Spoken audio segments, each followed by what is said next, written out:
Welcome to IGS 10-minute lecture series. This series is brought by the IGS department. IGS stands for Integrated Global Studies. In this series, a professor from the department will give you a mini lecture about her or his research area.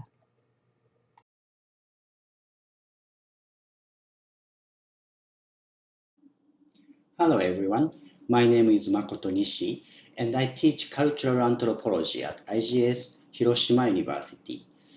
Cultural Anthropology literally means research of cultures of humans. However, it means much more than that. Today, I would like to tell you more about the research and why I want you to study cultural anthropology. Cultural anthropology is the study of diverse values and experiences of humans around the world. Have you ever wondered what it takes to become a hunter-gatherer in the African savanna? To find the answer, anthropologists travel to meet them, live with them, and learn every aspect of their life. By the way, hunter-gatherers are people who make their living by hunting wild animals and collecting edible foods. A traditional hunter in the southern part of Africa may look like this man. With his spear and arrows, he hunts small and big animals to feed his bandspeople. In my cultural anthropology class at Hiroshima University, I will ask such questions as what are the historical strategies of Native Americans to avoid war and maintain peace? How different are the shapes of family and marriage in traditional Tibetan society? And more broadly, what does it take to understand other people? Now, let me talk about my own research in cultural anthropology. I have conducted research in 3 countries. 2 of them, Ethiopia and Uganda, are countries in the eastern part of Africa. The third country is Japan. And as you see, my research concerns different diseases in different places. HIV/AIDS in Ethiopia, epilepsy in Uganda, and autistic care in Yokosuka, and end-of-life care in Osaka.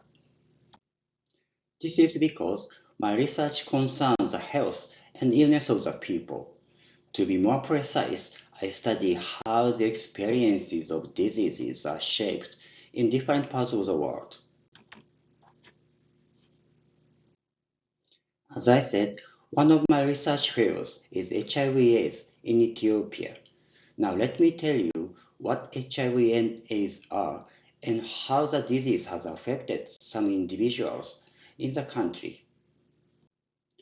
HIV is a virus that transmits between humans mainly through sexual intercourse. AIDS is the name of the disease caused by the virus HIV.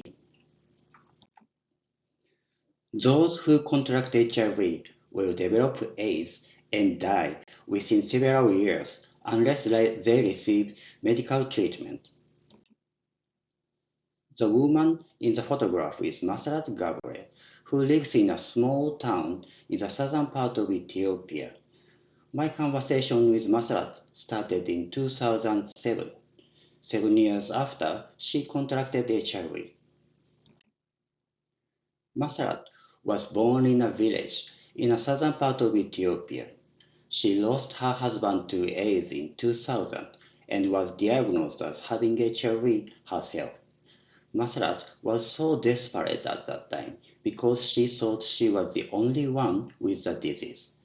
Moreover, there was an extremely high stigma or discrimination against HIV in Ethiopia at that time. That was why Masrat finally left her village for Mount Entoto. The photograph shows a 19th century church on the top of Entoto mountain. Masrat came here because the church was famous for the holy water. Some people in Ethiopia believe in the power of holy water to cure all illness, including HIV and AIDS. Behind the church is a forest of eucalyptus. You have to walk through the path in the woods to reach where you are given the holy water. This is the hall where people with HIV pray to God before the church priests distribute holy water fetched from a natural spring in the mountain. The picture only shows part of the structure because it is hidden by the trees. However, the hall is big enough to accommodate hundreds of people. Masrat later told me about the first day she visited the place. On that day, she saw countless people going into the hall. Inside the hall, she saw an old woman standing beside her. She asked if all those people had HIV. My child, answered the woman, all these people are like that. On hearing the words, I was relieved. My anxiety was gone, said Masrat. However, she also said she realized many people had died from HIV/AIDS. She was relieved because she realized for the first time that she was not alone, but many people shared the same problem of living with HIV and dying from AIDS. This is one of the most remarkable stories I have ever heard as a researcher of cultural anthropology. However, if we consider her story carefully, we may find some parts of her story difficult to comprehend. First of all, our scientific knowledge is that water does not cure AIDS. AIDS can be cured only by modern medicine. So, such knowledge makes us wonder if Masarat really believed that the holy water would cure her illness. It also makes us wonder if Masarat knew modern medicine could only treat her disease. However, this is a wrong way of asking questions if we wish to understand her experience of illness. It is not a good idea to judge her by asking if she had the right knowledge if you wish to understand her experience. Instead, asking what the knowledge did to her is much better. To be more precise, you should ask these questions. First, what did the knowledge of modern medicine could do to Masarat in Ethiopia at that time? Second, what did the belief in holy water do to Masarat?